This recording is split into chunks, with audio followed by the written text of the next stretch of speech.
Bonsoir, jeudi 17 septembre, le 7-8 journal de TV78 pour un condensé d'actualité locale. Bienvenue dans cette édition, voici les titres.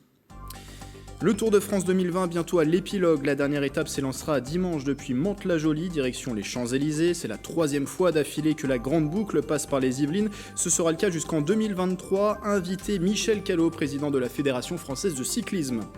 Samedi, c'est la 6e journée mondiale pour le don de moelle osseuse. Chaque année, en France, 2000 personnes ont besoin d'une greffe. Dans ce journal, le témoignage d'une habitante de Bois d'Arcy. Elle a reçu un don en 2019 lui permettant de combattre sa leucémie. Et puis la page consacrée à la législative partielle dans la 11e circonscription. Premier tour ce dimanche 20 septembre. 11 candidats sont engagés. Laurent Morin sera en plateau avec nous. Il est en lice pour le Rassemblement national.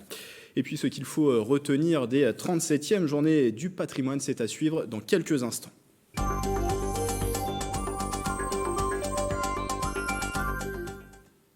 Ce dimanche, la dernière étape du Tour de France partira donc depuis les Yvelines, 122 km entre Mantes-la-Jolie et les Champs-Élysées à Paris. Et depuis 2012, c'est la 5e fois que la grande boucle passe dans les Yvelines, avec 2 étapes chaque année du Paris-Nice, le Vélodrome ou encore de nombreuses pistes cyclables. Les Yvelines sont depuis 2019 terre d'excellence de vélo. Les précisions de Mélanie Poquet.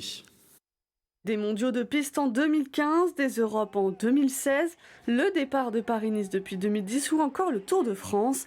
Le cyclisme rythme la vie sportive yvelinoise, mais les sportifs de haut niveau ne sont pas les seuls à profiter des routes et chemins. Aujourd'hui, c'est près de 850 km, plus de 850 km de pistes cyclables développées dans le département qui nous permet de relier à la fois tous nos lieux culturels, de relier nos villes, de relier nos espaces et puis de rendre aussi encore d'une fois ce département attractif, ce département vert. On est en train de travailler avec Enedis aussi par exemple pour essayer de trouver des solutions pour pouvoir accompagner des bornes de recharge aussi sur le vélo électrique.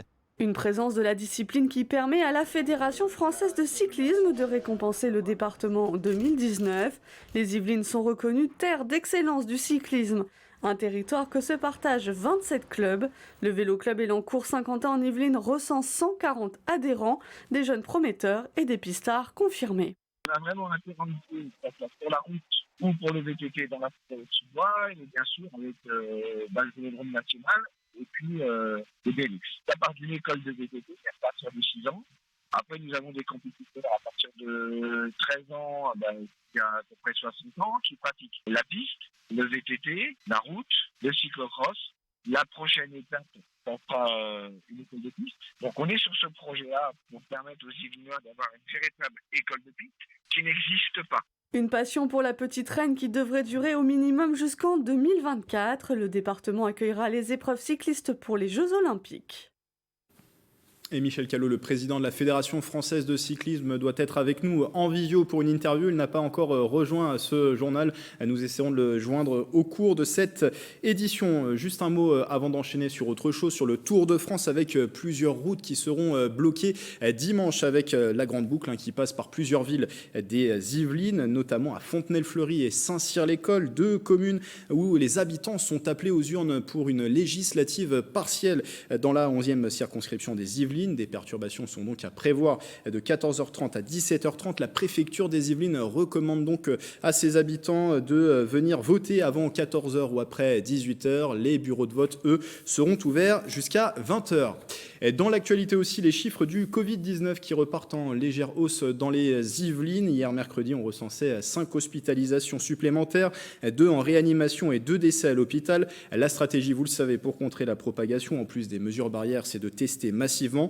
Dans les prochains jours, plusieurs dépistages gratuits se déroulent dans les Yvelines. On va voir le programme s'afficher. Demain, l'agence régionale de santé installera ses tentes sur la place des combattants à Saint-Germain-en-Laye. C'est de 10h à 18h. Samedi, c'est la région Île-de-France par le biais de son camion, le Mobile Test, qui se rendra à Triel-sur-Seine et Mantes-la-Ville pour des tests aussi bien PCR que sérologiques. Enfin, une vingtaine d'opérations de dépistage se sont déjà tenues dans les Yvelines. Ce chiffre à présent 2000, le nombre de Français qui ont besoin chaque année d'une greffe de moelle osseuse. Samedi, c'est la 6e journée mondiale consacrée à ces dons. C'est aussi une date anniversaire pour cette arcisienne. Il y a 18 mois, Fabienne de Girardi recevait un don lui permettant de combattre sa leucémie. Son témoignage recueilli par Mélanie Poquet. Elle est aujourd'hui en rémission mais doit encore patienter pour s'estimer guérie. Cette maman de 2 garçons adolescents découvre en novembre 2018 qu'elle est atteinte d'une leucémie. Un choc, forcément, puisque dès qu'on prononce le mot leucémie égale cancer, on sait que tout de suite, on sait qu'on risque de mourir. Donc oui, c'est d'abord un choc.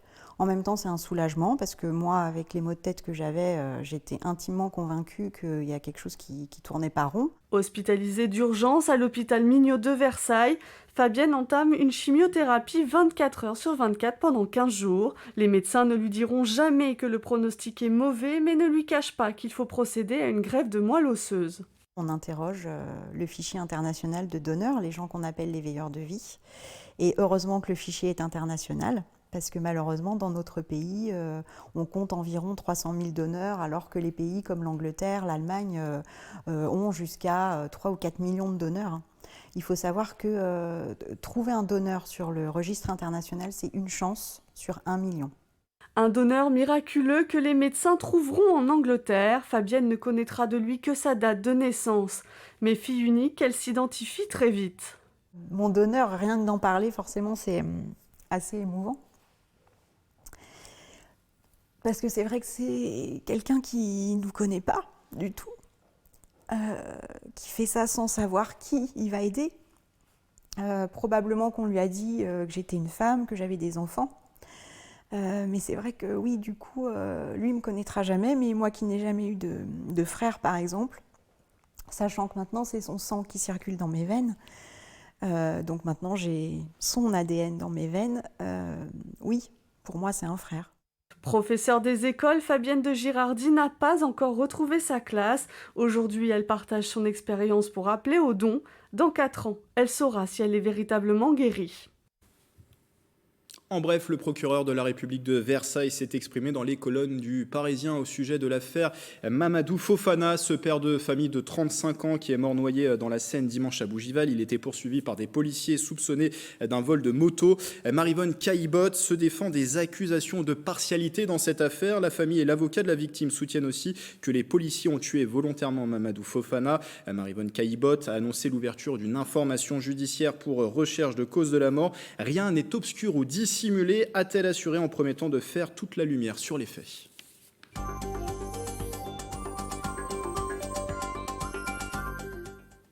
Ce week-end, ce sont les 37e journées du patrimoine. Malgré quelques annulations liées au contexte sanitaire, l'événement se tiendra bien dans plusieurs communes des Yvelines. La sélection des animations phares à faire à Saint-Quentin en Yvelines avec Astrid Bergère. Dans les Yvelines, de nombreuses animations auront lieu pour les 37e journées du patrimoine. Parmi elles, une visite originale de Saint-Quentin en Yvelines. C'est la compagnie ANPU, l'Agence nationale de psychanalyse urbaine, qui s'en chargera. L'idée est de découvrir sous un autre angle les lieux où l'on passe tous les jours. On ne se rend pas vraiment compte en fait, de tout ce que l'on loupe en regardant son environnement toujours sous le même angle. Et là, l'idée, c'est vraiment de décaler le regard et de se dire en fait, comment se fait-il que je n'ai pas vu cette chose qui est sous mes yeux ? Le point de rendez-vous est donné au théâtre de Saint-Quentin en Yvelines à 14h30 le samedi 19 et le dimanche 20. Les organisateurs rappellent que la réservation est obligatoire et que les participants marcheront 2 à 3 km. Autre événement coup de cœur ce week-end, des spectacles de danse verticale. Ça veut dire que c'est une danse qui est ouverte et possible pour tous les âges, absolument. Et pas seulement pour les grands habitués de la danse contemporaine, mais vraiment pour tous les publics. L'idée de cette pratique, c'est d'utiliser les murs des édifices ou des bâtiments pour danser. La ville, pour nous, est un espace qui est complètement ouvert à notre danse. Et en plus, quelque part, on invente un nouvel usage à la ville, puisque on arrive avec nos cordes, nos baudriers, tout ce matériel d'escalade, mais avec une recherche chorégraphique. Des spectacles de danse à découvrir à Montigny-le-Bretonneux et à Elancourt. Et pour tout savoir des journées du patrimoine et aussi des autres idées de sortie dans le département, ne manquez pas ce soir le retour du 7-8 Loisirs. L'émission débute sa saison avec Célia Gatsongo à la présentation. C'est à suivre à partir de 18h30.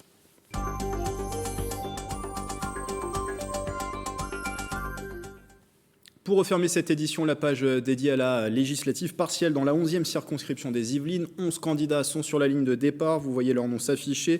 Un scrutin rendu nécessaire après la démission de Nadia Hay, qui est entrée au gouvernement, devenue ministre déléguée à la ville. Premier tour le dimanche 20 septembre. C'est dimanche prochain. Éventuel deuxième tour dimanche 27 septembre. Et Laurent Morin est avec moi en plateau. Bonsoir. Bonsoir. Vous êtes le candidat du Rassemblement national pour cette législative partielle dans la 11e circonscription des Yvelines. Vous êtes le tout récent responsable du RN dans le département et vous avez été aussi élu pendant un mandat à Mantes-la-Ville. Vous étiez le premier adjoint derrière Cyril Notte à Mantes-la-Ville de 2014 à 2020. C'était la seule commune, je le précise, détenue par le RN en Ile-de-France. Pourquoi être candidat dans la 11e circonscription des Yvelines, vous qui êtes plutôt du nord des Yvelines, du coup? Eh bien, je crois que les électeurs ont droit à de multiples candidatures, bien entendu, quelles qu'elles soient. Je crois que le Rassemblement national et ma candidature est finalement la seule alternative qui puisse résoudre un certain nombre de problèmes qui se font jour aujourd'hui en France. Et la question que les électeurs doivent se poser, c'est pourquoi continueraient-ils à voter pour les responsables qui ont amené finalement la France au bord du gouffre. Il faut savoir que le mandat d'Emmanuel Macron a été une succession d'affaires. L'affaire El Guerab, du nom de ce journaliste qui a frappé avec son casque un autre député, l'affaire Benalla, bien entendu, l'affaire Bayrou, l'affaire De Rugy, l'affaire Nadia Hay, qui provoque cette élection législative partielle. Voilà pour les affaires. Mais de manière plus générale, c'est le chaos généralisé qui s'installe en France. Nous avons eu les gilets jaunes, nous avons eu une gestion catastrophique de l'épidémie du coronavirus. Et donc je pense qu'il faut présenter une alternative crédible et sérieuse à ce mandat qui est un échec. Et je veux ajouter également que les Républicains ne sont pas en reste, puisque les Républicains ont également, eux aussi, participé à un certain nombre de gouvernements. Ils sont co-responsables de l'effondrement de la France. Au niveau départemental, les Républicains, avec... Il faut bien le dire, et je suis désolé de le rappeler, je pense notamment aux électeurs et aux adhérents LR qui pourraient très bien nous rejoindre parce que le département des Yvelines est quand même dirigé par un repris de justice qui mène une politique clientéliste et antisociale. Antisociale pourquoi? Parce qu'il faut bien rappeler qu'en 2016, le président du conseil départemental a augmenté la taxe foncière de 66%. Et bien entendu, c'est une attaque contre le pouvoir d'achat. Alors, ce sont vos propos. On sort un petit peu du contexte de cette 11e circonscription. C'est tout de même une circonscription où le RN a peu la faveur des électeurs. 3,5% en 2007, 8,3% en 2012, 7% lors de la dernière législative en 2017. Du coup, quel est l'objectif fixé pour ce scrutin? Et est-ce que vous y croyez, du coup, vu le contexte un peu particulier aussi de cette élection? Alors, c'est vrai que ce territoire n'est généralement pas très favorable à notre mouvement. Le contexte particulier de cette élection partielle ajoute peut-être à la problématique, parce qu'un certain nombre d'électeurs peut-être ne vont pas être intéressés à ce scrutin, et je le regrette. Et d'ailleurs, je les appelle, tous les électeurs, y compris les abstentionnistes, parce que je peux comprendre qu'effectivement, dans ce contexte, les abstentionnistes puissent être désabusés par un certain nombre de comportements politiques, mais il est vrai qu'il faut qu'ils fassent jouer leur droit de vote à fond. C'est leur qualité de vie et leur mode de vie qui est en jeu. Et je rebondis sur ce que vous disiez sur le fait qu'en parlant du conseil départemental, ça n'est pas tout à fait l'enjeu de la législative partielle. Monsieur Philippe Bennassaya, lapsus, Philippe Bennassaya fait partie quand même de l'équipe du conseil départemental de la majorité de Pierre Bédier. Donc il a validé l'augmentation de la taxe foncière de 60%. Il valide également les investissements qui sont faits en Afrique, dont la Chambre régionale des comptes dit qu'ils sont opaques. Il a validé également ce projet de fusion antidémocratique avec les Hauts-de-Seine. Donc, finalement, tous ces sujets ont à voir avec cette législative partielle. Et justement, on le disait, il y a un contexte particulier. C'est aussi une circonscription où les électeurs votent peu. Il y avait moins d'un électeur sur deux lors de la dernière législative dans cette 11e circonscription. Forcément, un contexte particulier avec aussi cette rentrée. C'est pas aller voter, aller mettre un bulletin dans l'urne n'est pas forcément la priorité pour les Yvelinois en ce moment. Comment vous comptez les convaincre? Comment aller à la rencontre des Yvelinois avec le masque? Parce que c'est un petit peu plus difficile aussi d'aller à la rencontre de ces Yvelinois. Oui, alors c'est vrai que le contexte sanitaire fait fait que la campagne est très difficile. Moi, j'ai décidé de ne pas faire de réunion publique, bien entendu, pour ne pas ajouter du risque au risque. Les rencontres, effectivement, dans la rue ne sont pas non plus naturelles à cause de la présence du masque, etc. Pour convaincre les électeurs, je pense qu'il faut parler de leurs préoccupations. Et on peut dire que cet été, la préoccupation majeure, c'est l'ensauvagement.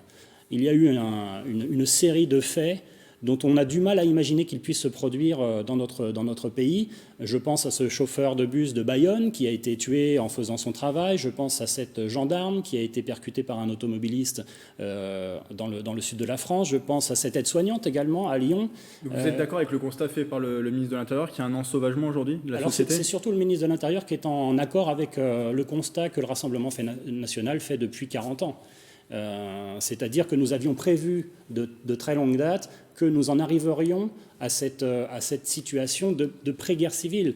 Donc je crois que pour résoudre ce problème, il faut d'abord faire confiance à ceux qui regardent la vérité en face et qui ne sont pas dans le déni, parce que malheureusement, le déni est une des causes de cet ensauvagement. Et il faut ensuite mettre des mesures en place, comme par exemple supprimer les aides sociales aux parents des enfants mineurs multirécidivistes. Il faut expulser les délinquants et les criminels étrangers, comme ça se pratique dans n'importe quel pays.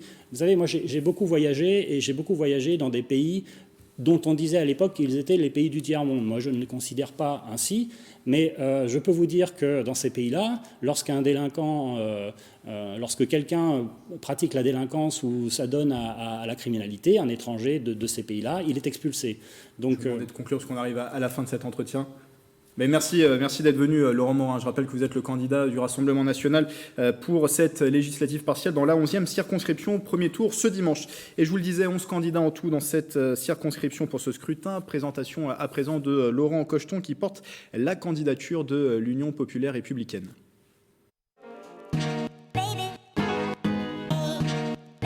Je suis candidat en fait pour redonner à la France sa liberté, son indépendance et la débarrasser de la corruption, des conflits d'intérêts, des lobbies, des sociétés secrètes qui la gangrènent, ainsi que de l'Union européenne qui nous fait perdre notre souveraineté et notre démocratie. Jusqu'à la découverte de l'UPR, j'étais dégoûté par la politique française, tout parti confondu. J'étais un abstentionniste et je ne pensais plus que je pourrais un jour connaître un parti intègre qui dit la vérité aux Français et qui représente vraiment le peuple. J'ai fait 5 points différents. Le premier, ça serait la défense d'une démocratie plus directe, en faisant appel au référendum sur les questions importantes, telles que le nucléaire, l'immigration, la dette. Je proposerai également un véritable référendum d'initiative citoyenne ou populaire, avec un seuil de déclenchement de 700 000 signatures, soit à peu près 1,5% du corps électoral. La deuxième idée, elle est très importante, c'est l'assainissement de la classe politique française, par l'inéligibilité à vie de tout élu condamné dans l'exercice de ses fonctions. Je demanderai également l'obligation pour tous les élus ou membres de l'exécutif de posséder un casier judiciaire vierge, ce qui me paraît un minimum, vu qu'on le demande pour beaucoup de professions. Je lancerai aussi un référendum pour demander aux Français s'ils souhaitent le maintien de la France dans l'Union européenne. Je proposerai aux Français le lancement de la procédure de destitution de Macron pour violation répétée de la Constitution. J'ai une 5e idée phare, je proposerai la reconnaissance pleine et entière du vote blanc. Il sera révocatoire. Je les invite à me choisir parce que je représente le seul parti qui soit vraiment d'opposition en France. Les autres partis, de l'extrême droite à l'extrême gauche, ne sont que de fausses oppositions ou des oppositions contrôlées. Vous aurez avec moi l'occasion de donner votre voix à un candidat qui aime la France et les Français, et qui se placera en véritable opposant à Macron, qui a été mis en place par les médias et les puissances financières pour détruire la France et violenter les Français. Donc j'appelle tous les dégoûtés de la politique, les abstentionnistes, à découvrir notre mouvement de libération nationale et à me soutenir en allant voter. Avec l'UPR, votre voix aura enfin de l'importance. Et ne manquez pas ce soir le débat entre les candidats dans cette 11e circonscription. C'est à 22h et non à 20h comme je vous l'avais annoncé hier. On a réussi à établir la connexion très rapidement pour la fin de ce journal avec Michel Callot. Bonsoir. Bonsoir à vous. Président de la Fédération française de cyclisme. On avait tout à l'heure un sujet qui parlait des Yvelines comme terre de cyclisme. Juste une question, je vous fais réagir et on va devoir rendre l'antenne ensuite. Pourquoi, à votre avis, les Yvelines sont-elles si propices au cyclisme? Pourquoi c'est une terre de cyclisme? Je pense que les Yvelines ont beaucoup d'atouts. Déjà, il y a des équipements, à commencer par le vélodrome, par le stadium BMX, par l'ensemble des pistes et des voies cyclables qui facilitent la pratique du vélo. Donc ça, c'est un élément important. Et puis, un autre atout sans doute marquant pour les Yvelines, c'est sa position géographique aux portes de l'Île-de-France, en tous les cas permettant un accès en milieu un petit peu moins urbanisé, qui est plus propice au vélo sous une forme sportive, quelle que soit sa forme, que ce soit sur route ou que ce soit dans les chemins avec le VTT par exemple.